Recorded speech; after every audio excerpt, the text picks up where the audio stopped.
Hello everyone! Notre leçon de grammaire d'aujourd'hui porte sur imperatives, l'impératif. Given instructions, advice and commands in daily life. Donner des instructions, des conseils et des ordres dans la vie quotidienne. Let's go! Introduction. Nous utilisons l'impératif quand nous voulons demander à quelqu'un de faire quelque chose. On l'utilise pour donner des instructions, des conseils ou des ordres. Au Mali, on utilise souvent l'impératif pour aider à la maison, à l'école et au marché. Let's learn the rules. Rule number 1. Pour former un impératif affirmatif, on utilise le verbe à la forme de base. Comme dans l'exemple, wash the clothes, lave les vêtements. Comme vous pouvez constater, on a seulement utilisé wash à la forme de base et le reste de la phrase. Donc wash the clothes pour dire lave les vêtements. Un autre exemple, take the millet to the market, apporte le mil au marché. On a utilisé le verbe à la base, take, et le reste de la phrase.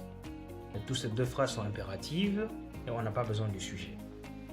Rule number 2.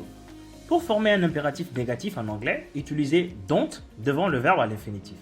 Ne mettez pas le to. Comme dans l'exemple, don't touch the money. Ne touche pas à l'argent. Donc d'abord, nous avons mis don't, suivi du verbe à l'infinitif ici qui est touch, et le reste de la phrase. Don't touch the money. Ne touche pas à l'argent. Un autre exemple. Don't run in the streets. Ne courez pas dans la rue. Donc la même chose se passe ici. Nous mettons don't devant. Ensuite le verbe à l'infinitif run et le reste de la phrase. Rule number 3. Utilisez let's plus le verbe à la base pour proposer de faire quelque chose ensemble. Comme dans l'exemple, let's go to the market. Allons au marché. Un autre exemple, let's cook the sauce together. Cuisinons la sauce ensemble. Important note. Vous pouvez ajouter please pour rendre l'impératif plus poli. Comme dans l'exemple, please take the tomatoes to the stall. S'il te plaît, apporte les tomates à l'étal.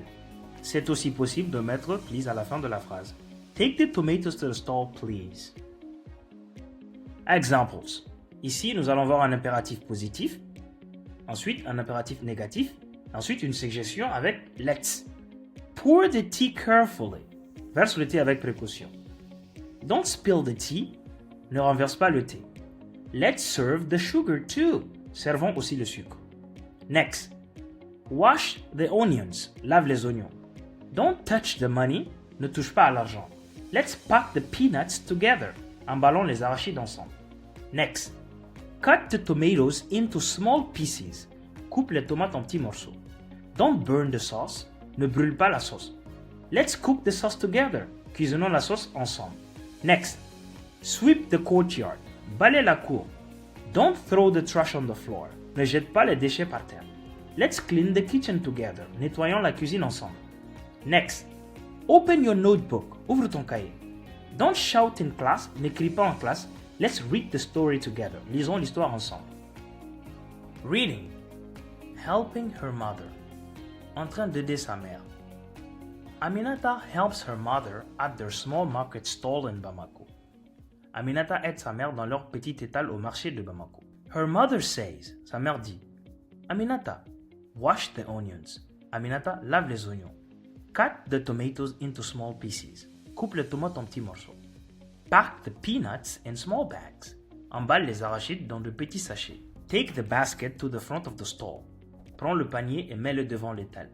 Say good morning to the customers. Dis bonjour aux clients. Don't forget the water. N'oublie pas l'eau.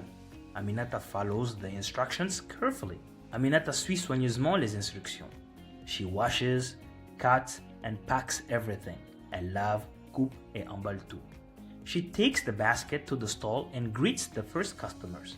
Elle prend le panier, le met à l'étal et salue les premiers clients. Her mother reminds her. Sa mère lui rappelle. Don't touch the money yet. Ne touche pas encore à l'argent. Let's finish packing first. Finissons d'abord de tout emballer. Dialogue. The guests are coming. What should I do? Les invités arrivent. Que dois-je faire? Put the chairs under the big tent. Mets les chaises sous la grande tente. Ok. Bring the cold water too. D'accord. Apporte aussi l'eau fraîche. Yes. Don't forget the cola nuts for the elders. Oui. N'oublie pas les noix de cola pour les anciens. All right. Let's arrange the plates together. Très bien, arrangeons les assiettes ensemble. Good idea. Bonne idée. Say welcome to the families when they arrive. Dis bienvenue aux familles quand elles arrivent. Sure, don't make noise during the speeches. Bien sûr, ne fais pas de bruit pendant les discours.